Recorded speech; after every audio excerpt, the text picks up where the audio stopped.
Graça e paz, irmãos. Temos meditado sobre a pedagogia de Deus e como subtema temos pensado a respeito dos conceitos da palavra do Senhor. E hoje eu quero pensar sobre o conceito de fé e razão, com base em Romanos capítulo 10, verso 17, que diz assim: a fé vem pela pregação e a pregação pela palavra de Cristo. Mas pergunto, não ouviram?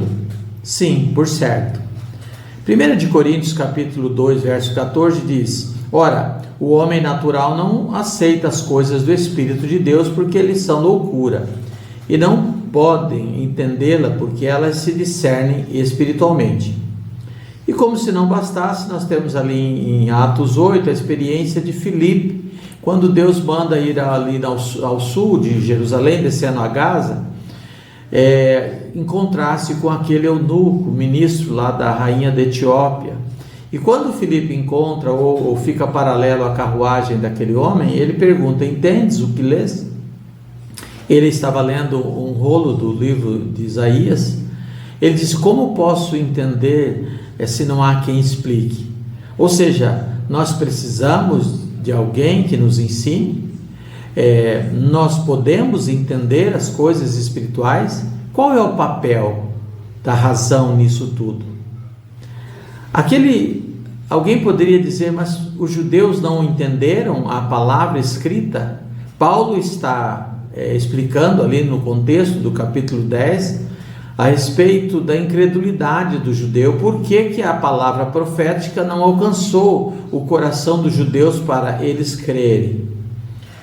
Êxodo capítulo 34, verso 29 a 35, tem a experiência de Moisés quando desce do monte.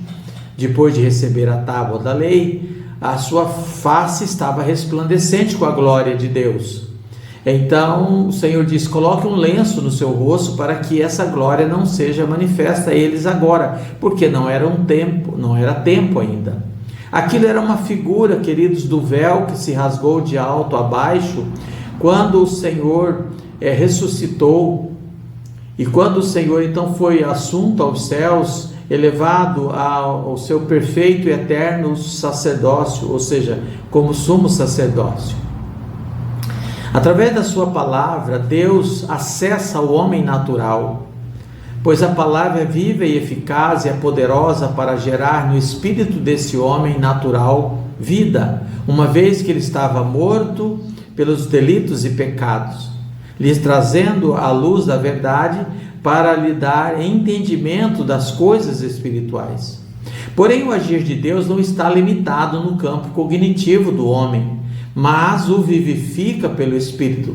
E então o próprio Espírito Santo passa a testificar a vida em nós, pois somente o Espírito é que perscruta as coisas do Espírito do homem. Então as coisas espirituais se discernem nesse estágio, ou seja, além do cognitivo. Por isso Jesus falou a Nicodemos que, apesar de ser mestre, rabino, profundo conhecedor da história e da teologia e de outra ciência, mas Nicodemos ainda não havia recebido o Espírito de Deus em seu coração. Por isso ele não conseguia entender os conceitos da realidade espiritual de nascer de novo, que teria que nascer da água e do Espírito. E esse é o problema do homem querendo entender as coisas de Deus somente com a mente natural. Então os recursos naturais são recursos para me dar acesso às coisas de Deus, porém as coisas de Deus não estão limitadas aos recursos naturais da minha mente. Ou seja, se Deus for do tamanho do meu entendimento, esse Deus não é eterno e nem infinito. Mas então perguntaríamos: bem, então depois que eu recebo ou entendi Deus, eu tenho que abandonar a razão para o exercício da fé? Claro que não. Inclusive muitos têm medo de caminhar na fé com entendimento, pois acham que a razão compromete a fé, pensando que a fé é incompatível com a razão. Pelo contrário, essa palavra, que é acessível especialmente pela razão, sempre precisará da razão para estabelecer critérios de conhecimento e seleção do que é razoável à fé, das experiências. Ou seja, A razão é que vai me capacitar a não somente entender, mas a não me perder quando se tratar do campo das experiências. Muitas pessoas confundem o conceito de espiritualidade com o conceito de misticismo. Nós temos a experiência ali de 1 de Coríntios 2. Pela fé, ainda que seja pela palavra, mas eu vou ter acesso a outros níveis de entendimento. A experiência que me referi a 1 de Coríntios é quando Paulo diz que as coisas espirituais só discernem espiritualmente. Na realidade, Paulo está dizendo que a igreja de Corinto era uma igreja carismática, mas era uma igreja imatura, pois não tinha capacidade de entender os conceitos do reino dos céus. A igreja de Corinto passava por um problema de partidarismo, como outros, e não sabia como tratar isso de maneira responsável. Portanto, queridos, qual é a importância da razão, então, no exercício da minha fé? Haveria Deus de revelar de várias formas e maneiras a si mesmo, a sua palavra, a sua vontade, e não nos querer que entendêssemos esse plano? Não tem sentido, amados, esse Deus fazer um investimento ao longo da história, como diz Hebreus 1 e 2, tendo Deus outrora falado de muitas vezes e muitas maneiras. Quantas formas Deus tem tentado se comunicar conosco?